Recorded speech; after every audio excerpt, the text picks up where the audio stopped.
얼마 전에 어떤 분이 글을 하나 보내주셨는데 제가 보내주신 글을 이제 주중에 한번 읽게 되었는데 잠깐 소개를 하면, 나이가 들어서 교회를 다니고 그리고 예수님을 믿게 된 한 할머니와 그리고 손녀가 길을 걷고 있었습니다. 그때 한 거린이 할머니에게 다가와서 도움을 청했습니다. 그러자 그 할머니는 아무 말 없이 지갑에서 돈을 꺼내서 그 거린의 손에 쥐어 주었습니다. 또 얼마 전 가는데 이번에는 구세군의 자선 낭비가 기다리고 있는 것이었습니다. 이번에도 그 할머니는 지나치지 않고 돈을 얼마 꺼내서 자선 낭비에 넣었습니다. 이것을 보던 손녀가 할머니에게 말했습니다. 할머니, 예수 믿고 교회 다니고 난 뒤에 잃어버리는 게 참 많으시죠? 라고 얘기를 했습니다. 그러자 할머니가 손녀를 바라보면서 그렇게 말씀을 하시더랍니다. 그래, 예수님을 믿고 나서 참 잃어버리는 게 많구나. 이 할머니의 조급한 성격도 잃어버리고, 남을 헐뜯는 버릇도 잃어버리고, 아무런 의미도 없는 오락이나 사교 모임에 시간을 허비하는 생활들도 잃어버렸단다. 거기에다가 탐욕스럽고 이기적인 마음까지 예수님을 믿고 나서 잃어버렸으니 예수님을 믿고 나서 참 잃어버리는 게 많구나 라고 그렇게 얘기를 하더랍니다. 여러분, 우리가 예수님을 믿으며 살아간다는 것이 무엇입니까? 우리가 예수님을 믿으면서 이 땅 가운데 살아간다는 것은 참 많은 것을 잃어버리는 삶을 말하는 것입니다. 우리 믿음의 경주를 하는데 거추장스럽고 그리고 필요 없는 것들, 그러한 것들을 우리도 과감하게 벗어버리고 던져버리고 달려가는 삶, 바로 그러한 삶이 우리의 믿음의 삶인 줄 압니다. 2020년 우리가 이 한 해를 달려가는데 우리에게 거추장스러운 것들, 필요 없는 것들, 그 모든 것들을 던져버리고 믿음의 경주를 하는 이 한 해가 되기를 소망합니다. 조급한 성격도, 그리고 남을 헐뜯는 버릇들도, 그리고 의미 없이 오락이나 사교 모임에 시간을 낭비하는 것들도, 그리고 욕심도 이기심도 우리가 다 던져버리고 이 한 해는 오직 예수님만 바라보면서 믿음의 경주를 하는 우리 저와 여러분의 삶이 되기를 간절히 소망합니다. 오늘 우리가 민수기 5장의 말씀을 함께 읽었습니다. 오늘 우리가 읽은 이 말씀에서는 긴 광야의 여정을 출발하기 전에 먼저 버려야 될 것들, 그리고 제거해야 될 것들에 대해서 말씀을 하고 있습니다. 1절에서 3절까지 말씀을 우리가 같이 한번 읽어보도록 하겠습니다. 우리 함께 읽겠습니다. 여호와께서 모세에게 말씀하여 이르시되 이스라엘 자손에게 명령하여 모든 나병 환자와 유출증이 있는 자와 죽음으로 부정하게 된 자를 다 진영 밖으로 내보내되 남녀를 막론하고 다 진영 밖으로 내보내어 그들이 진영을 더럽히게 하지 말라. 내가 그 진영 가운데 거하느니라 하시매. 오늘 우리가 읽은 이 말씀에 보면 먼저 긴 광야의 여정을 출발하기 전에 무엇을 하라고 얘기를 하시느냐? 부정한 것, 그리고 부정한 자를 진영 밖으로 내보내라 고 말씀을 하십니다. 나병 환자, 그리고 유출증이 있는 자, 그리고 죽음으로 부정하게 된 사람, 이들을 진영 밖으로 내보내라 고 말씀을 하십니다. 그리고 이 사람들이 정결하게 하는 그 절차를 거쳐서 정결하게 될 때까지 그 사람들을 진영 밖에 머물도록 하라고 그렇게 말씀을 하십니다. 우리가 이 말씀을 읽을 때 마음 한편에는 이런 생각이 듭니다. 이 나병이라고 하는 것은 악성 피부질환을 말하는 것인데, 이 악성 피부질환을 앓는 사람들이나 혹은 유출증, 그러니까 몸에서 고름이나 피가 나는 그러한 환자들, 이러한 질병을 앓고 있는 것도 고통스러운데 이러한 사람들에 대해서 진영 밖으로 내보내는 것이 너무나 가혹하고 그리고 또 한편으로는 너무나 차별하는 그러한 말씀은 아닌가라고 하는 그러한 생각이 들기도 합니다. 그렇지만 우리가 이 구약 성경의 레위기나 또는 우리가 알고 있는 이 민수기에 나오는 이 이야기들을 읽을 때 우리가 먼저 생각을 해야 되는 부분들이 있는데, 그것은 바로 이 말씀이 선포되고 있는 바로 이 시점이 이스라엘 백성들이 애굽에서 막 나와서 이제 거룩한 백성으로 첫 여정을 출발하는 바로 그 순간이라고 하는 사실을 우리가 기억을 해야 합니다. 이스라엘 백성들이 과거 400년 동안 애굽에서 종살이를 하게 됩니다. 그들은 거기에서 애굽의 문화, 그리고 애굽의 종교, 그리고 애굽의 생활에 젖어서 살아갑니다. 그러한 이스라엘 백성들이 이제 막 애굽에서 나왔는데 그들에게 있어서는 정결한 것이 무엇인지, 부정한 것이 무엇인지, 그리고 거룩한 것이 무엇인지, 속된 것이 무엇인지, 이들에게는 이와 같은 거룩의 개념이라든지 또는 정결에 대한 개념이 전혀 그들의 마음속에 형성되어 있지 않았던 바로 그러한 상황이었다는 것입니다. 마치 갓난 어린 아이가 아무것도 모르는 그 상태가 바로 애굽에서 갓 나와서 이제 거룩한 여정을 출발하는 이 이스라엘 백성들의 상태라고 하는 것입니다. 이스라엘 백성들이 광야에서 보냈던 그 40년간의 여정은 아무런 준비가 되어 있지 않은 이 이스라엘 백성들이 하나님의 거룩한 백성으로, 그리고 온 세상에 제사장의 나라가 될 사명의 백성으로 그들이 다시 태어나는 과정이 바로 이 광야 40년간의 여정이라고 하는 것입니다. 이러한 이스라엘 백성들에게 하나님께서는 그들에게 처음부터 아주 기초적인 것부터 하나씩 그들에게 거룩한 삶이 무엇이고 하나님의 백성이 어떻게 살아가야 하는지를 그들에게 일러주어야 했다는 것입니다. 부정한 것에서 자기를 멀리하는 삶을 살아가야 하고, 죄로부터 자기를 지키는 삶을 살아가야 하고, 하나님의 부름받은 백성으로서 거룩한 백성으로 어떻게 살아가야 하는지에 대해서 하나님께서는 그들에게 하나씩 일러주기를 원하셨다는 것입니다. 바로 이러한 배경 속에서 나병의 이야기나 혹은 유출병의 이야기나 혹은 죽음으로 부정해지는 것에 대해서 이야기를 하시는데, 바로 부정으로부터 자기를 지키는 것, 자기를 정결하게 지키고 그리고 죄로부터 자기를 구별해서 성결한 삶을 살아가는 것에 대해서 하나님께서는 그들에게 말씀하시고 계신다는 것입니다. 바로 이와 같은 배경 가운데서 오늘 우리가 읽었던 이 말씀에 보면 긴 광야의 순례, 긴 순례의 길을 오르는 그 이스라엘 백성들에게 부정한 것, 그리고 부정한 자를 그들의 진영 밖에서 내보내라. 그들이 정결해질 때까지는 그들이 진영 바깥에 머물도록 하라고 말씀하셨던 것입니다. 긴 순례의 여정을 성공적으로 마치기 위해서 그들이 가장 먼저 해야 되는 일이 무엇이었느냐? 그것은 바로 그들 가운데 있는 죄와 부정을 그들에게서 제거하는 것이었습니다. 여러분, 이스라엘 백성들이 광야의 순례길에서 그들이 만났던 가장 두려운 적은 무엇이었느냐? 그들이 약속의 땅에 들어갈 때까지 그들을 방해했던 가장 큰 방해꾼은 누구였느냐? 그들이 만났던 가나안 땅의 7 족속이었을까요?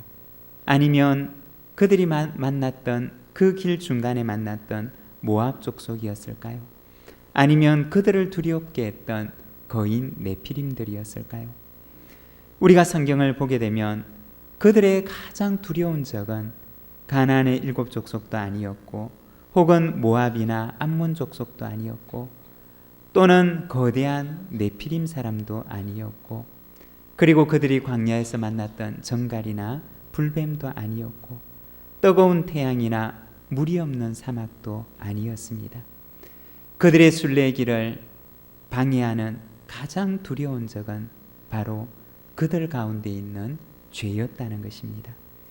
그들 가운데 속에 있는 그 죄가 그들이 서둘러서 가게 되면 11일이면 갈 수 있는 그 길을 광야에서 40년 동안 방황하게 만들었다는 것입니다. 그들 속에 있는 그 죄가 조그마한 성 앞에서도 큰 패배를 경험하도록 그들을 이끌었다는 것입니다. 그들의 순례의 길 가운데 가장 큰 방해꾼은 누구였느냐? 그것은 바로 그들 가운데 있는 죄였다는 것입니다. 여러분, 우리의 인생의 순례의 길에 우리의 인생의 순례의 길에도 여러분, 우리를 방해하는 적은 누구입니까? 그것은 다름 아닌 바로 우리 속에 있는 죄성일 것입니다. 우리 속에 있는 죄성이 우리의 순례의 길을 방해하는 가장 무서운 걸림돌이고 또 방해꾼일 것입니다. 여러분, 죄성이라고 하는 것이 무엇입니까? 죄성이라고 하는 것은 죄를 향해서 나아가고자 하는 방향성을 말하는 것입니다. 우리 속에는 바로 이와 같은 방향성을 가지고 있다는 것입니다. 가만히 두면은 죄를 향해서 가고자 하는 그러한 방향성을 지닌 존재가 바로 연약한 우리의 존재라고 하는 것입니다. 여러분, 우리가 잘 알고 있는 그 다윗의 이야기를 알지 않습니까? 이 다윗이 그의 인생 가운데 가장 결정적인 오점이 되었던 사건이 있는데 그것은 바로 밧세바를 범했던 그러한 사건이었습니다.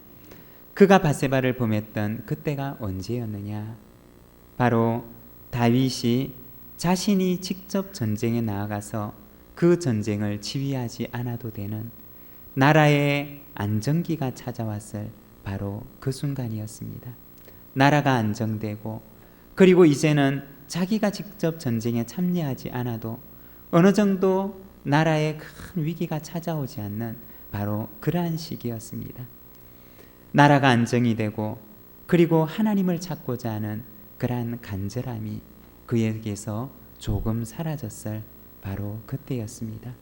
마음 한편에서는 이 정도면은 하나님 없이도 내 힘으로 해도 되겠다라고 하는 그러한 생각이 드는 순간이었습니다. 그의 마음속에서 하나님이 조금 멀리 떠나는 순간 죄가 바로 이 다윗의 영혼을 사로잡았던 것입니다. 나단이 그를 찾아올 때까지 그는 멈출 줄을 모르고 끊임없이 우리가 잘 알고 있는 그 다윗이 맞나? 라고 하는 생각이 들 정도로 그는 죄를 향해서 한없이 달려가는 그런 모습을 우리가 보게 됩니다. 여러분, 다윗도 하나님을 멀리하고 그리고 하나님과 떨어져 있을 때 죄가 그를 향해 찾아와서는 그의 영혼을 사로잡아 버렸다는 것입니다. 여러분, 어둠이 어디에 있는 것이냐? 어둠은 바로 빛이 비치지 않는 곳, 바로 그곳에 어둠이 생기게 됩니다. 빛이 비치지 않는 그곳에 바로 어둠의 그늘이 진다는 것입니다. 하나님의 빛이 우리의 영혼에 비치지 않는 그곳에 바로 어둠의 그늘이 생기고 거기에 바로 죄의 곰팡이가 피게 된다는 것입니다. 여러분, 2020년 이 한 해 우리가 거룩한 순례 여정을 잘 마칠 때까지 우리가 죄와 부정을 우리의 진영 밖으로 내보내고 거룩한 순례 행진을 잘 감당하는 저와 여러분이 되기를 소망합니다. 얼마 전에 그 친구들 모임이 있어서 잠깐 참여를 했던 적이 있었는데 그 친구들이 그 친구가 가까이 있는 교회로 왔다고 하는 소식을 듣고 수요 예배라도 한번 참석을 해야 되겠다라고 그렇게 생각을 하고 저희 교회 수요 예배 시간에 한번 오기로 했었는데 얼마 전에 연락이 왔습니다. 올해는 못 가겠다고 연락이 왔습니다. 그 이유인즉슨 그 교회 출석하시는 목사님께서 모든 재직들은 올 한 해 교회에서 드리는 공예배에 빠지지 말고 전원 참석하시오 라고 그렇게 말씀을 하셨다고 합니다. 그래서 올해는 못 가겠다 라고 연락이 왔습니다. 여러분, 우리 부산진교회 재직들도 모든 공예배에 빠지지 말고 전원 참석하시기를 바랍니다. 네, 몇 분 안 하셨습니다. 여러분, 우리의 영혼에 죄의 곰팡이가 피지 않게 하려면 어떻게 해야 되느냐? 여러분, 우리가 늘 햇빛 가운데 가까이 나가야 한다는 것입니다. 우리의 영혼의 햇빛이 되시는 그 주님 앞에 우리가 늘 가까이 나가야지 우리의 영혼에 그늘이 지지 않고 우리의 영혼에 죄의 곰팡이가 쓸지 않는다는 것입니다. 늘 우리의 영혼 가운데 말씀의 빛을 비추고 그리고 기도로 그 영광의 주님을 우리가 날마다 만나게 될 때 죄의 그늘과 죄의 곰팡이가 우리의 영혼을 괴롭힐 수가 없게 된다는 것입니다. 여러분, 2020년 이 한 해는 우리의 영혼의 햇빛이 되시는 그 주님 앞에 우리가 늘 가까이 나아가는 이 한 해가 되기를 소망합니다. 그리할 때 우리의 삶 가운데 빛이 되시는 우리의 주님께서 우리의 영혼을 거룩하고 성결한 그리고 믿음으로 승리하는 이 한 해로 이끌어 주실 줄로 믿습니다. 두 번째입니다. 6절과 7절의 말씀을 우리가 같이 한번 읽도록 하겠습니다. 함께 읽겠습니다. 이스라엘 자손에게 이르라. 남자나 여자나 사람들이 범하는 죄를 범하여 여호와께 거역함으로 죄를 지으면 그 지은 죄를 자복하고 그 죄값을 온전히 갚되 5분의 1을 더하여 그가 죄를 지었던 그 사람에게 돌려줄 것이요. 광야의 순례의 여정을 잘 마치기 위해서는 어떻게 해야 되느냐? 깨어진 관계를 회복해야 됩니다. 6절의 말씀을 보게 되면 사람들이 범하는 죄를 범하여 라고 말씀을 합니다. 사람들이 범하는 죄를 범했을 경우에는 어떻게 해야 되느냐? 죄를 자복하고 그 죄값을 온전하게 갚되 5분의 1을 더하여서 그가 죄를 지었던 그 사람에게 돌려주라고 말씀을 합니다. 여러분, 제사 가운데 우리가 레위기에서 보았던 그 5대 제사 가운데 무엇을 말하는 것이냐? 바로 속건제의 제사를 말하는 것입니다. 속건제의 제사는 어떠한 제사이냐? 한마디로 얘기를 하면 속건제의 제사는 배상의 제사입니다. 내가 만일 누군가에게 손해를 입히고 피해를 입혔으면 그러면 그 피해와 손해를 당한 그 사람에게 배상하는 제사가 바로 이 속건제입니다. 배상을 하되 어떻게 배상을 하느냐? 그가 피해를 입었던 혹은 그가 피해를 주었던 그 액수의 5분의 1을 더해서 그에게 배상하라고 얘기를 합니다.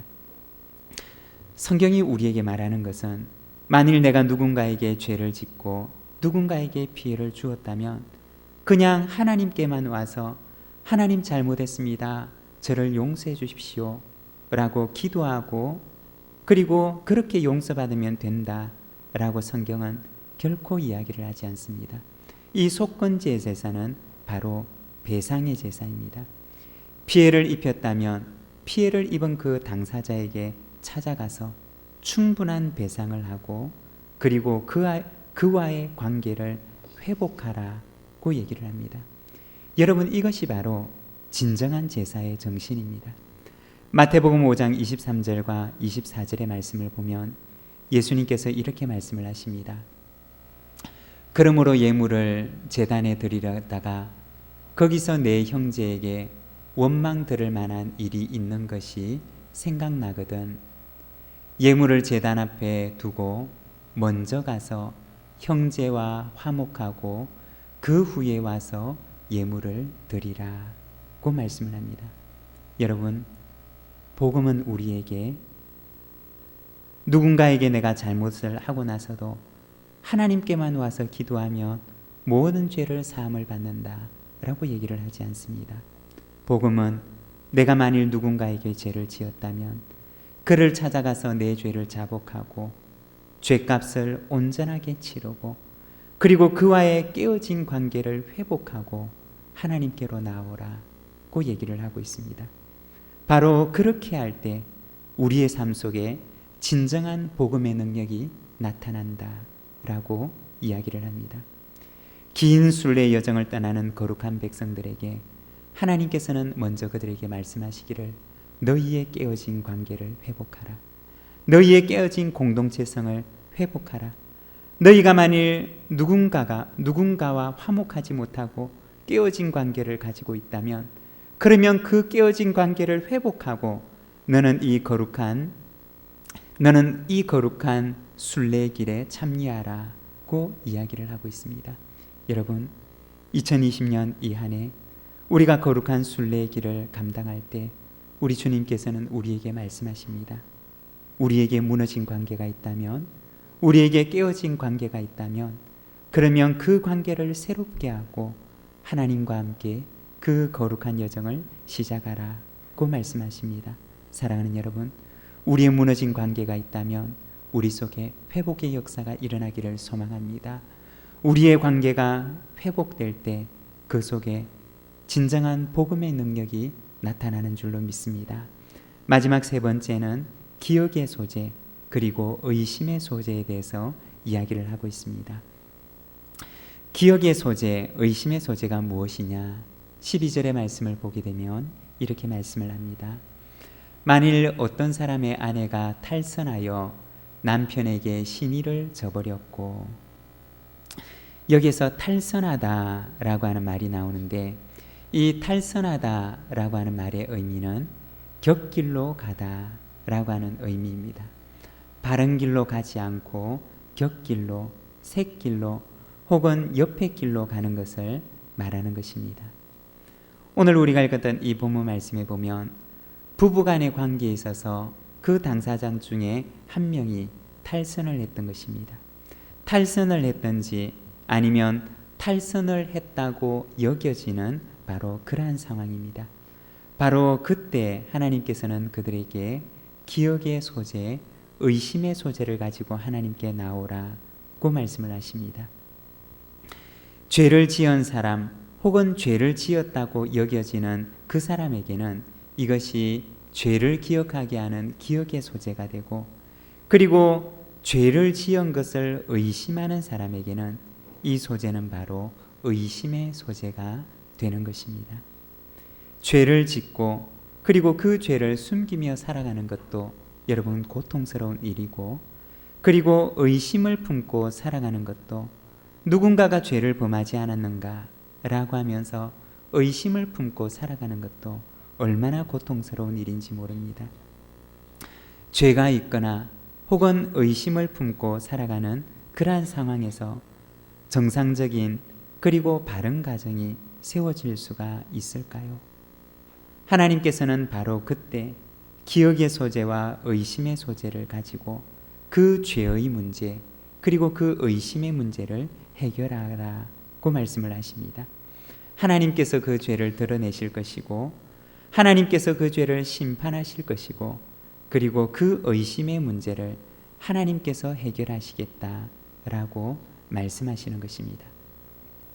이스라엘 백성들이 거룩한 순례의 여정을 떠나면서 하나님께서는 먼저 그들에게 가정에 틈타는 죄에 대해서 이야기를 하고 있습니다. 신의를 저버린 죄 혹은 의심하는 죄에 대해서 이야기를 하고 있습니다. 우리의 가정 가운데 죄가 있고 의심이 있다면 결코 온전한 가정을 세워나갈 수가 없다는 것입니다. 온전한 가정을 세워나갈 수가 없으면 결코 이 믿음의 여정 그리고 순례의 여정을 잘 감당할 수가 없다는 것입니다. 이스라엘 백성들이 바로 광야의 여정을 떠나기 전에 하나님께서는 그들의 순례의 여정의 그 첫 출발에 먼저 말씀하시기를 가정을 바르게 세우라고 말씀을 하십니다.